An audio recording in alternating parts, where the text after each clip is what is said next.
Bonjour Bruno Le Maire. Bonjour. Bonjour à tous. Alors, je dois me présenter d'abord. Je m'appelle Pauline de Saint-Rémy, vous me connaissez. Je suis journaliste donc à Politico, co-auteur avec Juliette Droz désormais de Playbook Paris, qui est notre newsletter quotidienne d'infos sur la vie politique française et sur ses coulisses en particulier. J'invite d'ailleurs les francophones qui nous écoutent à s'y abonner, vous ne le regretterez pas. Je remercie bien sûr les participants qui sont connectés sur nos différentes plateformes. Cet événement est retransmis en direct sur le site internet de notre événement, sur l'application Swapcard, sur Facebook, ainsi que sur Twitter et sur LinkedIn. Cet entretien, comme vous pouvez le constater, sera conduit en français, avec une traduction simultanée en anglais. Alors, on m'a demandé de faire une petite parenthèse en anglais. For those of you who wish to follow the interview in English, you can switch languages by watching it on the event website and clicking on the headphones on the right-hand side at the bottom of the screen. Voilà pour les présentations. Alors, merci d'être notre invité d'honneur pour cette deuxième édition de l'interview Playbook Paris. Je ne vous présente pas quand même, je rappellerai votre intitulé, ministre de l'économie, des finances et de la relance. Vous commencez à nous connaître, donc je disais, à Politico, notre philosophie, c'est de parler politique comme si on était entre nous, comme on en parlerait entre nous. On va essayer de suivre cette règle, si vous le voulez bien. Faites comme si on était un dimanche à table, là, en famille. Je sais que vous débattez de politique quelquefois avec certaines personnalités fortes de votre famille. On fait comme si on était là. Alors évidemment, on va commencer par l'actualité de la semaine. Le volte-face d'Emmanuel Macron sur la question du nucléaire. On l'avait vu venir quand même depuis quelques mois seulement. Mais vous le savez bien, si on remonte le fil des décisions, des prises de parole depuis le début du quinquennat, il y a eu un véritable revirement sur ce sujet. J'en veux pour preuve, bien sûr, le décret de fermeture de la centrale de Fessenheim en 2020. Vous allez peut-être pouvoir nous dire dans un instant si c'était une erreur, si vous le regrettez. On pourrait aussi citer la PPE, la programmation pluriannuelle de l'énergie, qui prévoyait pas plus tard qu'il y a quelques mois la fermeture de 14 réacteurs d'ici à 2035 quand même. Et puis voilà, donc qu'à 2 mois de l'élection présidentielle, alors qu'Emmanuel Macron n'est toujours pas candidat, rappelons-le, en tout cas pas officiellement, on nous annonce que pour atteindre la neutralité carbone, il faudra construire 14 réacteurs EPR, 6 plus 8 en réalité dans un deuxième temps, et prolonger au-delà de 50 ans, c'était attendu aussi, la durée de vie des réacteurs existants. Alors, je sais que vous allez nous répondre que le président a commandé un rapport à RTE, le gestionnaire de réseau de transport d'électricité, qui dit en substance que nos besoins en électricité vont exploser dans les années à venir et qui présente différents scénarios qui, grosso modo, font tous la part belle au nucléaire. Mais quand même, vous savez ce qu'on dit en politique, gouverner, c'est prévoir. Et la question que je me pose, comment est-ce qu'on a pu se réveiller si tard, dans l'absolu et même dans ce quinquennat, puisque maintenant, en gros, on nous explique qu'il n'y a absolument aucune autre alternative que ce que vous nous proposez? Je pense qu'il y a eu tout simplement une prise de conscience collective. Cette prise de conscience collective, elle a eu lieu pendant le quinquennat. Donc elle a amené effectivement, reconnaissons-le avec beaucoup d'humilité, à un changement dans notre position. La prise de conscience collective, c'est que nous n'y sommes pas sur nos objectifs climatiques. Elle a été favorisée par les rapports du GIEC, elle a été favorisée par la COP26, elle a été favorisée par ce fameux rapport RTE, qui est un remarquable rapport, qui avait été commandé par le président de la République en 2018. Et au bout du compte, quand on regarde la situation par rapport à nos objectifs climatiques et nos objectifs économiques, on fait le solde de tout cela et on se dit, voilà, nous n'y sommes pas. Donc il faut que nous passions à une autre stratégie. Et cette stratégie, c'est celle qui a été définie hier par le président de la République. Si nous voulons à la fois décarboner notre économie et réindustrialiser la France, les deux objectifs en même temps, ben il faut plus de sobriété énergétique, il faut beaucoup plus de renouvelables et il faut accélérer sur le renouvelable parce que très franchement, 10 ans, 11 ans pour sortir le premier parc éolien offshore, c'est pas possible. Et il faut construire de nouveaux réacteurs nucléaires, Pour autant, 6 nouveaux réacteurs. L'éolien terrestre, c'est terminé. Non, l'éolien terrestre, ça n'est pas terminé, mais on se donne plus de temps. Des objectifs qui devaient être remplis en 2030 seront remplis en 2050, parce que la politique, c'est pas aller contre le peuple, c'est avancer avec le peuple. Et je crois que sur des objectifs aussi importants que les objectifs énergétiques et climatiques, il faut avancer avec les Français, en écoutant les Français, en convainquant les Français. Puis je rajoute un dernier élément déclencheur, c'est la crise géopolitique actuelle. Enfin, on s'est aperçu, à la faveur de la crise ukrainienne, que nous étions beaucoup trop dépendants de la Russie en matière d'approvisionnement énergétique et qu'il fallait accélérer sur notre indépendance énergétique. On ne pouvait pas avoir des augmentations du prix de l'énergie de 35, 40, 45% comme nous le voyons aujourd'hui parce que nous sommes trop dépendants. Donc vraiment, je crois qu'il y a eu, au cours des 5 dernières années, collectivement, une prise de conscience qu'il fallait accélérer sur la décarbonation, renforcer notre indépendance et le faire en utilisant tous les moyens à notre disposition, la sobriété, le renouvelable et le nucléaire. Fessenheim, c'était une erreur? Vous connaissez ma position sur Fessenheim, donc je pense ne pas avoir changé de position sur Fessenheim. Je recevrai le maire de Fessenheim prochainement. Je vais lui proposer que nous nous voyions, parce que je sais que pour Fessenheim, pour les habitants de Fessenheim, il y a quelque chose de difficile dans ces décisions-là. L'objectif, c'est bien d'accompagner les habitants de Fessenheim, d'avoir des solutions alternatives. Donc il s'agit bien de prendre en considération les intérêts et la réaction de chacun. Mais l'objectif stratégique au-delà de Fessenheim, c'est bien de rouvrir et de réécrire une page de l'histoire nucléaire française avec de nouveaux réacteurs, avec une université des métiers du nucléaire pour retrouver les meilleurs standards mondiaux en matière de formation nucléaire et avec un accompagnement de l'État. Vous comprenez malgré tout, j'entends vos explications sur ce revirement politique, le malaise qu'il peut y avoir chez certains de vos opposants, mais aussi chez une partie des Français, à cause du timing de ces annonces 2 mois avant l'élection présidentielle, après tout ce qui s'est passé pendant ce quinquennat? Enfin, beaucoup de nos opposants nous ont plantés, puisqu'on se parle librement. Enfin, tous ceux qui nous ont expliqué qu'on pouvait s'en sortir uniquement avec le gaz nous ont plantés. Tous ceux qui nous ont expliqué qu'on pouvait se passer du nucléaire et que les énergies renouvelables à elles seules nous permettraient de faire face aux défis climatiques nous ont plantés. Donc voilà la réalité. On est ici pour se parler avec beaucoup de franchise. Moi, je veux bien reconnaître qu'il y a eu effectivement, au cours du quinquennat, une évolution, une prise de conscience. Mais j'aimerais que tous ceux qui nous ont expliqué qu'on pouvait réindustrialiser le pays avec les mêmes moyens énergétiques nous expliquent qu'ils ont eu tort. Je voudrais que tous ceux qui nous ont expliqué qu'on pouvait atteindre nos objectifs de réduction du CO2 à 2050 avec les mêmes moyens énergétiques aient l'humilité de reconnaître qu'ils ont eu tort. Parce que moi, je ne sais pas faire la réduction des émissions de CO2, la réindustrialisation du pays et le maintien de notre prospérité collective avec les mêmes moyens énergétiques que ceux dont nous disposons aujourd'hui. Et je pense qu'il y a du courage de la part du président de la République à mettre les choses sur la table et à dire, voilà, disons les choses franchement aux Français, qu'est-ce que vous voulez? On ne peut pas se plaindre que la balance commerciale extérieure est lourdement déficitaire. On va en parler. Et dans le même temps, nous expliquer qu'on peut garder les mêmes moyens de production énergétique.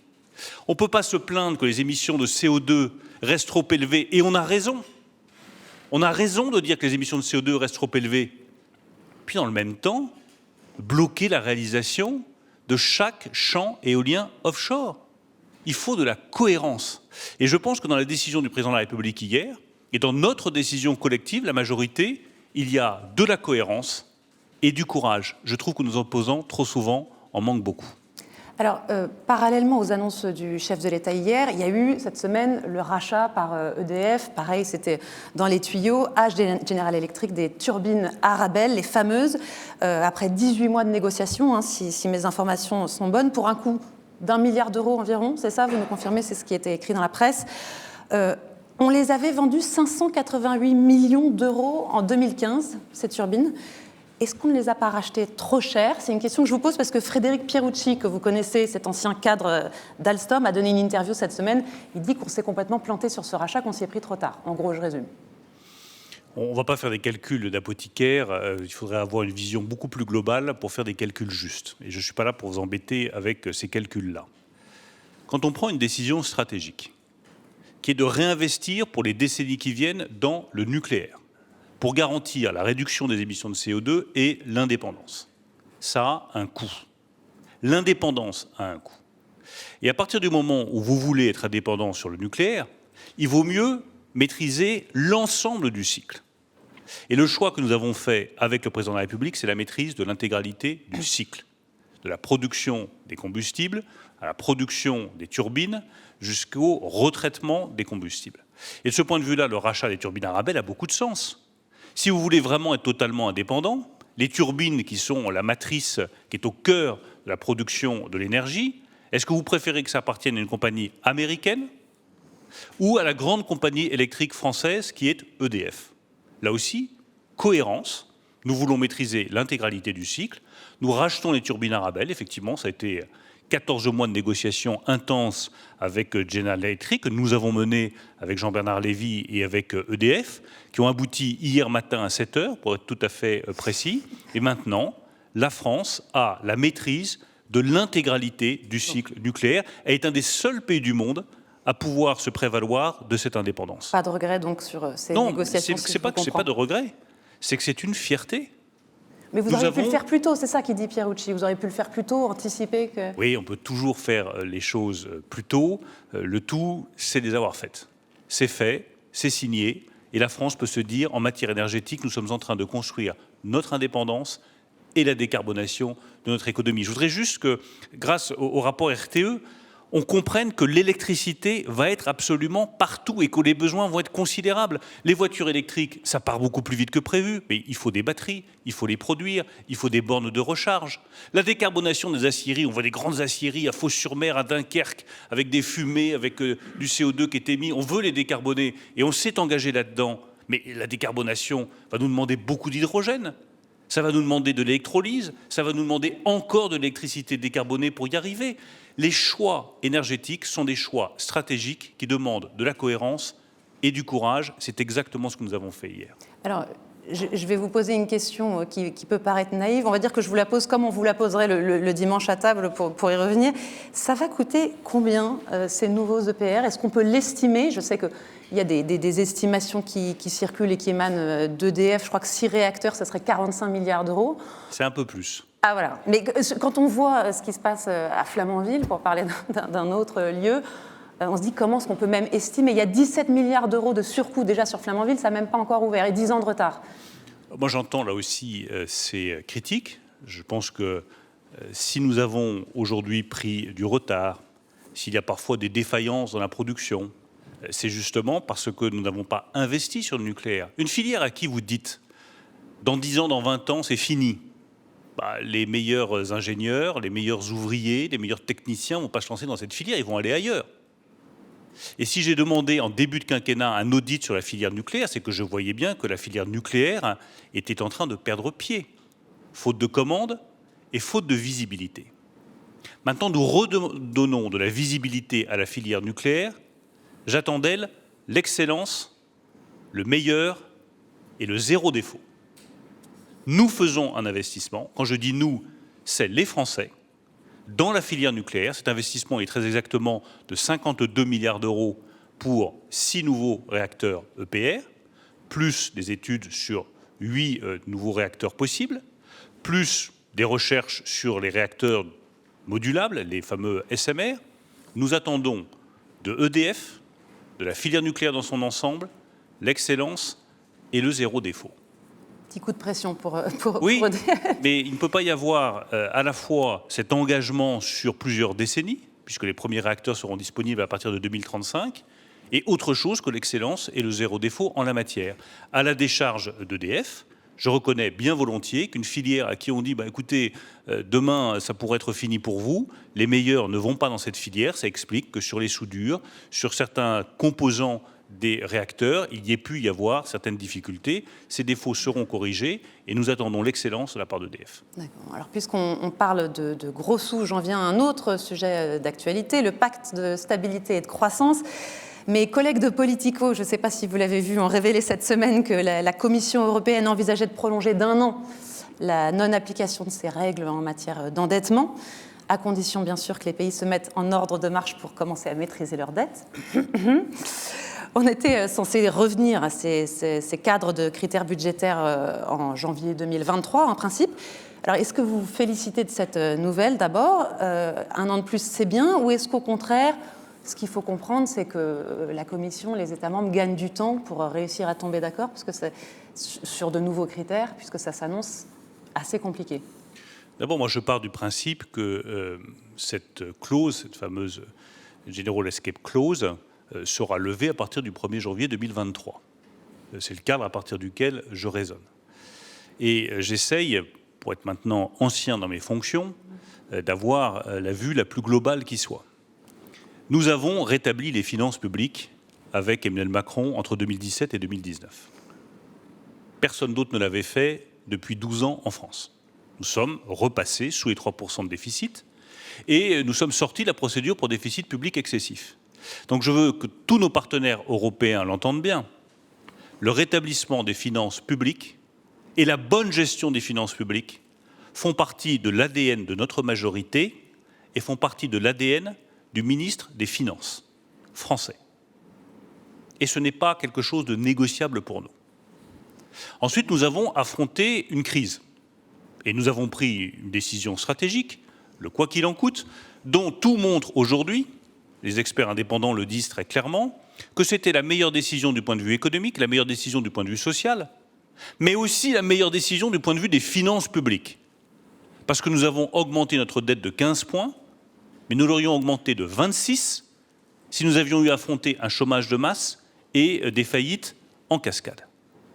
Maintenant, nous avons réussi la relance. L'économie européenne redémarre vite et l'économie française s'en sort mieux que les autres.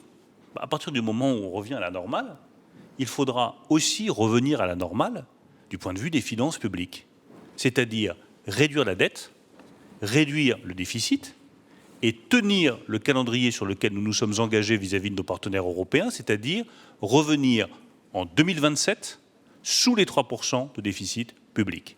Je veux laisser aucune ambiguïté sur le sujet. Ma détermination à rétablir des finances publiques saines en France, elle est totale.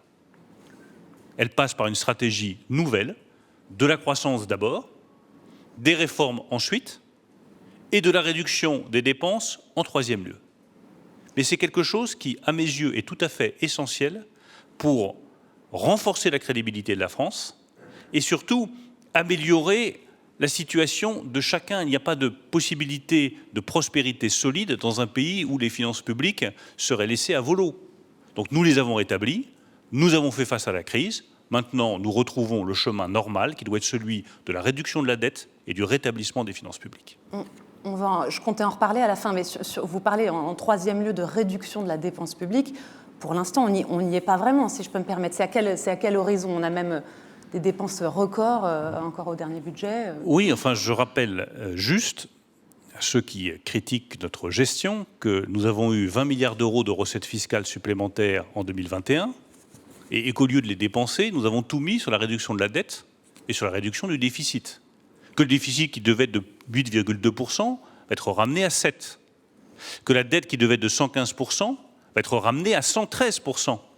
Donc nous prenons les décisions nécessaires pour rétablir les finances publiques françaises. Et c'est une conviction très forte chez moi. Il n'y a pas d'avenir pour un pays qui laisse filer sa dette. Donc il est indispensable, quand les choses vont mieux, de rétablir les finances publiques françaises. Mais là où nous avons fait preuve d'imagination et d'audace avec le président de la République, c'est que nous avons tiré les leçons de l'échec de la période 2008-2011, où on a commencé par rétablir les finances publiques avant de retrouver la croissance, moyennant quoi on a cassé la croissance. Et on l'a payé pendant des années. Du coup, nous avons adopté une stratégie différente, qui est d'abord de la croissance, et ensuite la réduction des dépenses. Je voudrais juste vous lire ce que dit Gilles Carrez, votre ancien camarade des Républicains ce matin, et qui est bien sûr de la Commission des finances à l'Assemblée, dans l'Opinion. On a substitué la dépense électorale à la dépense sanitaire, chèque agriculteur, chèque inflation, chèque énergie, revenu d'engagement. Chaque catégorie d'électeurs a reçu une promesse se traduisant par de la dépense publique. Il dit que la Cour des comptes va révéler dans les prochains jours que la dépense ordinaire, hors crise, hors relance, a progressé de 150 milliards d'euros sous ce quinquennat, que c'est pire que sous François Hollande. Je pense que l'analyse de Gilles Carrez, comme souvent, est profondément malhonnête. Voilà c'est le même, je crois, qui a pris l'initiative de s'opposer à la privatisation d'ADP quand sa famille politique prônait les privatisations. C'est le même aujourd'hui qui appartient à un groupe qui n'a cessé de me demander des dépenses supplémentaires pour les entreprises, des protections supplémentaires pour les salariés, de maintenir le fonds de solidarité pour les indépendants et les artisans, qui aujourd'hui vient nous faire la leçon. Ces leçons sont malvenues, ces leçons sont malhonnêtes, et ces leçons ne sont pas solides économiquement. La réalité, c'est que si nous n'avions pas protégé les entreprises, pas protégé les salariés, nous aurions aujourd'hui un taux de chômage qui avoisinerait les 10% et qui coûterait beaucoup plus cher aux finances publiques de l'État. Nous aurions des centaines de milliers de faillites qui coûteraient beaucoup plus cher aux finances publiques de l'État. Moi, je préfère l'honnêteté, la sincérité et la clairvoyance du président de cette même commission des finances, Éric Woerth, qui lui a décidé de nous rejoindre. Oui, mais il n'était pas très loin de ce que disait Gilles Carrez il n'y a pas longtemps. Non, c'est pas vrai. Oh, si. Éric Woerth a toujours eu le courage de reconnaître, mais comme beaucoup d'ailleurs des Républicains, que face à cette crise, il fallait protéger. Et vous savez, quand vous êtes un décideur politique, au-delà de ces polémiques un peu stériles, à un moment donné, il faut faire des choix. Gouverner, c'est décider. Nous avions le choix entre deux options. Laisser faire, protéger. Mais il parle Nous de la avons dépense choisi courante. de protéger. Gilles Carrez, il parle de la dépense courante, il ne parle pas du plan de relance, il ne parle pas de tout ce que vous avez mis en place strictement pour répondre aux difficultés des Français pendant la crise sanitaire. Mais la dépense courante, nous l'avons maîtrisée entre 2017 et 2019, quand la situation était normale. Nous avons ensuite, je le redis, protégé, y compris en augmentant un certain nombre de dépenses, et nous rétablirons, je rassure tout de suite Gilles Carrez et les autres, nous rétablirons les finances publiques en revenant à 3% de déficit public en 2027, sous 3% de déficit public en 2027, avec la même détermination que celle que nous avons eue à protéger les Français pendant la crise. Vous devez avoir des informations sur le programme d'Emmanuel Macron qu'on n'a pas encore. C'est un petit peu l'éléphant dans la pièce en ce moment. Je sais de quoi je parle. Je suis ministre des Finances, ça ne nous a pas échappé. Je sais quelle est ma feuille de route, telle que nous la définissons avec le président de la République. Et je sais que le président de la République est aussi attaché que moi à ce que nous revenions à des finances publiques saines, dans un calendrier raisonnable qui ne casse pas la croissance, mais en tenant nos engagements vis-à-vis des Français et vis-à-vis de nos partenaires européens. Alors, je reviens un instant, j'ai une petite question technique sur le pacte de stabilité et de croissance qui m'a été soufflé par mes collègues de Bruxelles, hein, je ne vais pas vous mentir. Alors, il y a un haut conseiller d'Olaf Scholz qui était ici même hier et qui s'est exprimé donc, sur cette annonce de la Commission européenne. Vous savez qu'il y a cette idée qui est sur la table de sortir les investissements vers du pacte. Donc Jörg Kukies, j'espère que je n'écorche pas son nom, s'est dit très sceptique. Il dit que l'expérience allemande a montré qu'il est impossible de se mettre d'accord pour privilégier certaines dépenses par rapport à d'autres. Il pensait notamment à la défense, à l'éducation concernant certains pays. Bref, il dit que ça reviendrait à ouvrir, je cite, une boîte de Pandore budgétaire et que le pacte de stabilité et de croissance serait rendu complètement obsolète. Qu'est-ce que vous répondez à ça ? On n'a pas toujours les mêmes sons de cloche, non, suivant qu'on s'adresse à un interlocuteur ou à un autre à Berlin. Donc je pense que la discussion doit se poursuivre, et qu'en tout état de cause, le grand équilibre que nous devons trouver, c'est celui entre les investissements indispensables à la transition climatique et le rétablissement des finances publiques. Voilà l'équilibre qu'il faut trouver. Et moi, je me garderais bien de fermer quelque porte que ce soit trop tôt. Je pense qu'il faut poursuivre la discussion. J'ai eu des discussions avec le ministre de l'économie lundi, Robert Habeck. J'ai eu des discussions avec le ministre des Finances mardi, Christian Lindner. Je connais bien Olaf Scholz, qui a été ministre des Finances pendant 2 ans. Je connais les limites du gouvernement allemand. Elles ont été clairement posées. Mais je sais aussi que tout le monde en Europe a désormais conscience que nous devrons trouver un nouvel équilibre entre l'investissement vert et le rétablissement des finances publiques. L'investissement vert est indispensable pour décarboner l'économie, pour émettre moins de CO2, pour réussir la transition climatique. Et le rétablissement des finances publiques est tout aussi indispensable. Comment trouve-t-on des solutions ? Je ne les ai pas aujourd'hui. Je dis simplement, gardons-nous de fermer les portes en début de discussion. Laissons toutes les portes ouvertes. C'est comme ça que nous trouverons un compromis. Alors lui, il a une idée en tête, apparemment, qui serait de changer le modèle des subventions agricoles de la PAC, justement en les ciblant vers la transition écologique. Une fois encore, toutes les propositions sont les bienvenues. La seule chose dont je suis convaincu, c'est que les solutions du passé ne fonctionneront pas à l'avenir. Et que se dire qu'on va retrouver le pacte de stabilité et de croissance tel qu'il existait avant, alors que les écarts de dette sont de 100 points entre les États membres de la zone euro, alors que nous devons faire face à un défi climatique qui est le plus pressant de tous, c'est une illusion. Nous ne reviendrons pas aux vieilles règles dans un nouveau monde. Mais il faut définir de nouvelles règles ensemble. C'est ça l'enjeu. Et comme président en exercice de l'Union européenne pour le volet financier, le volet économique, je veux vraiment qu'on fixe le défi à ce niveau-là. Et je me réjouis de voir que partout en Europe, y compris chez des partenaires qui, jusque-là, étaient très réticents à l'idée de faire des investissements, cette idée gagne du terrain. L'Allemagne a mis 60 milliards d'euros d'investissement sur la table. Les Pays-Bas, qui étaient considérés comme un État frugal, mettent 75 milliards d'euros d'investissement sur la table. Nous, avec nos 30 milliards d'euros de plan d'investissement, on est presque au petit jeu par rapport aux États frugaux. Bientôt, c'est nous qui allons être les fourmis et eux qui vont être les cigales. Donc vous voyez bien que les choses sont en train de changer radicalement en Europe. Tant mieux. Moi, je cherche avec beaucoup d'énergie à trouver ce bon équilibre entre investissement et finances publiques. Je suis convaincu qu'avec beaucoup de bonne volonté, nous y parviendrons dans les mois qui viennent. Alors, il ne nous reste pas beaucoup de temps, mais on va dire, vous avez des fans, on va dire un mot sur les très mauvais chiffres, vous en conviendrez, de la balance commerciale française. 84,7 milliards d'euros, donc c'est un record. Vous allez nous dire qu'on est plombé par notre facture énergétique, mais ce n'est pas le seul problème. Vous savez que même en ne comptant pas la facture énergétique ni le matériel militaire, la chute est aussi assez importante, je disais dans le point tout à l'heure, 8,4 milliards d'euros entre 2020 et 2021, avec un déficit de près de 65 milliards d'euros. Et tout ça avec une croissance à 7% et des créations d'emplois. Vous dites vous-même, je sais, je vous ai entendu le dire que c'est un problème, que c'est le point noir, je crois, de l'économie française. Qu'est-ce que vous avez raté ? Alors, quand on est mauvais élève, il y a deux solutions. Il y a la première qui est de dire les mauvaises notes n'existent pas. La deuxième, de se dire bon, il y a un problème, je vais me retrousser les manches et je vais me mettre au travail. Je recommande vivement la seconde solution.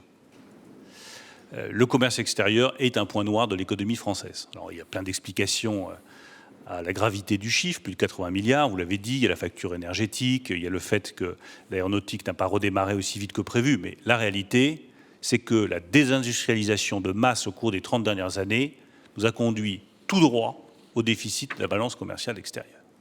Et que si nous voulons rétablir cette balance commerciale extérieure, il faut réindustrialiser la France. Je me donne 10 ans pour que nous atteignions cet objectif. Nous devons, d'ici 10 ans, retrouver une balance commerciale extérieure positive, grâce à des services qui marchent très bien, parce que les services sont un des éléments très forts de l'économie française, mais grâce aussi à une réindustrialisation rapide, qui passe par quoi ? Qui passe par le choix de la décarbonation. La décarbonation va être un atout considérable pour innover, pour inventer, pour créer de nouveaux emplois, dans l'hydrogène, dans l'électrolyse, dans le nucléaire, dans les batteries électriques, dans les champs éoliens offshore. C'est des centaines de milliers d'emplois industriels possibles. En deuxième lieu, en continuant à innover. Et en troisième lieu, c'est peut-être le sujet le plus difficile, en formant, en qualifiant, en incitant les jeunes à aller vers l'industrie, en ayant plus de femmes ingénieurs. Tous ces défis-là, qui sont des vrais défis culturels, réconcilier la France avec son industrie. C'est comme ça que vous arriverez à rétablir une balance commerciale extérieure positive. Quand on vous entend, Bruno Le Maire, je fais une petite parenthèse politique, mais on a l'impression que vous vous verriez bien encore 5 ou 10 ans au ministère de l'économie et des Finances. On y est très bien, je vous confirme. Il n'y a pas de métier plus passionnant. Et je pense qu'il n'y a pas de mission politique plus passionnante que celle de ministre de l'économie et des Finances. Je vous le confirme. Je voudrais finir, je ne sais pas combien de temps il me reste exactement, mais par un peu de poloche, comme on dit, un petit peu de politique, même si les choses sont sérieuses et les temps sont graves pour votre ancienne famille politique. Je ne sais pas si vous en conviendrez. Il y a une étude qui sort ce matin du Cevipof dans Le Monde, un sondage sur un panel très large qui montre que, si je résume, Valérie Pécresse, Éric Zemmour et Marine Le Pen se tiennent dans un mouchoir de poche entre 14,5 d'intention de vote et 15,5. Est-ce que votre ancienne famille politique, les Républicains, peut ne pas survivre à cette élection présidentielle ? Oui, je pense. Mais elle ne sera pas la seule. Et ce n'est pas un drame. C'est pas un drame. Non, c'est ce n'est dur. pas un drame. Dur les familles politiques naissent, meurent, c'est la vie. Les partis politiques naissent, meurent, c'est la vie. Et en l'espèce, ils en sont responsables. C'est eux qui ont ouvert la boîte de Pandore qui conduira effectivement et qui conduit à cette situation de déchirement des Républicains. Quand en 2017, vous refusez de choisir entre les extrêmes et Emmanuel Macron, en rompant avec la ligne constante qui a été celle de Jacques Chirac, de Nicolas Sarkozy et de la droite républicaine depuis des décennies. Mais vous faites sortir le mauvais génie de la boîte qui va vous dévorer ensuite. C'est exactement ce qui est en train de se passer. Il y a une partie des Républicains qui, dans le fond, se reconnaissent très bien chez M.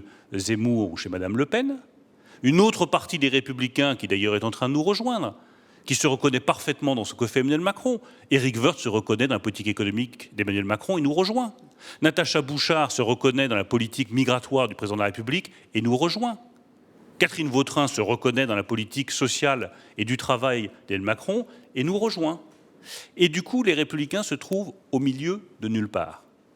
Quand on ne fait pas de choix clairs, on se retrouve au milieu de nulle part. Si je peux me permettre de vous interrompre, ça c'est une analyse que vous faites depuis 2017. Je la fais depuis 2017 et dans le fond, ils ne font que payer ce refus de choisir en 2017. Et les espaces politiques sont en train de se redessiner à l'occasion de cette élection présidentielle. Et je pense que c'est important.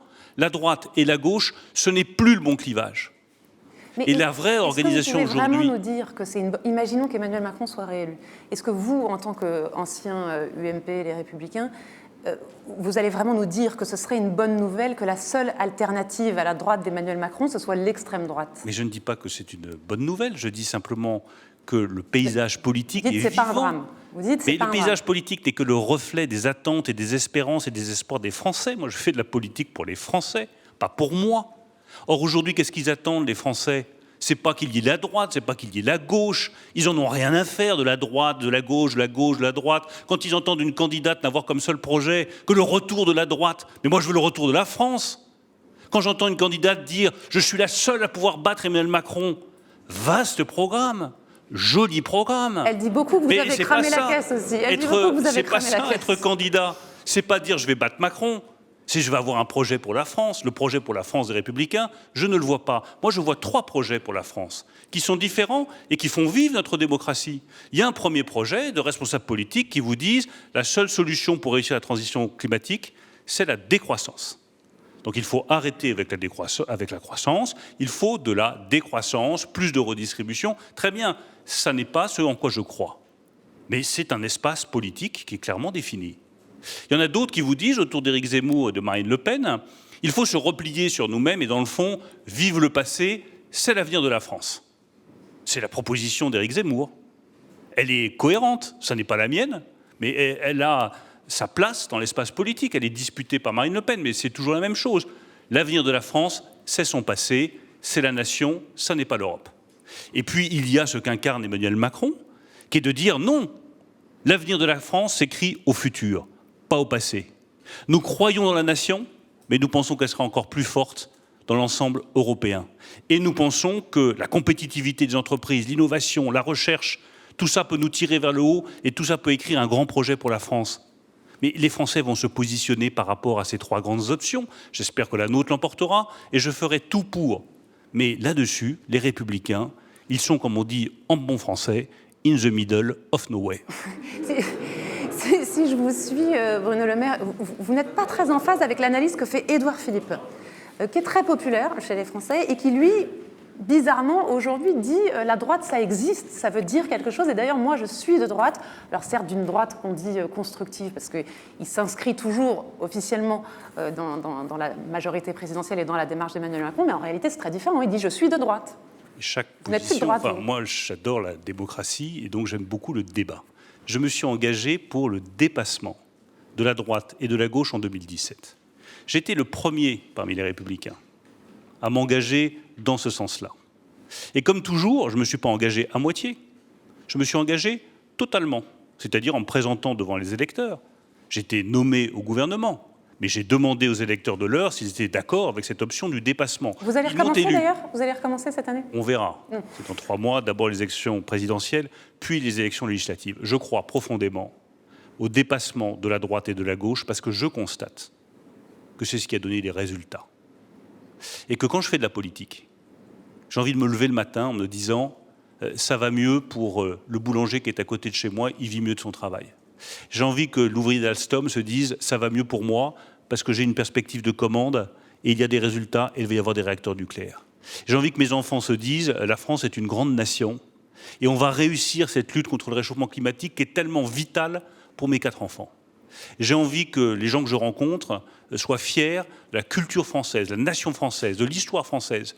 Et je veux que chaque jour, mon action politique donne des résultats. Et je constate, après près de 20 ans d'engagement politique, que ce dépassement pour lequel nous nous sommes tous engagés dans la majorité donne des résultats qui n'avaient pas été obtenus auparavant dans le clivage entre la droite et la gauche. Si on pouvait laisser de côté des affrontements stériles pour essayer de poser des vrais débats sur l'avenir de la nation et que chacun se prononce en fonction de ces vrais débats, je pense que l'élection présidentielle sera utile.